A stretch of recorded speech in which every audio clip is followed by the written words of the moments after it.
At ayan naman, gagawa lang naman tayo ng commemorative na para sa mahal namin na ina ng Mapsalo, Cavite.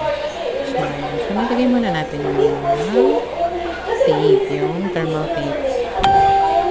Inattach muna natin. So, habang nagpapainit tayo, for 300 temp niya dapat.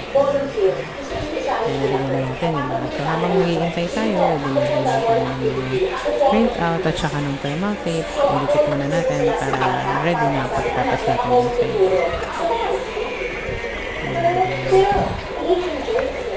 So, medyo matagal lang kasi ang setup na ginawa ko is 350 tapos 180 na seconds. So, tatlong ganon. So, tatlong flip ako. Kasi, yun yung natry ko. Hindi ko pa natry yung dalawahan. Kasi nung nakaraang dalawahan lang kami, parang siya, parang hilaw. So, tinry ko muna yung tatlo. Susunod ko na lang gagawin yung dalawahan.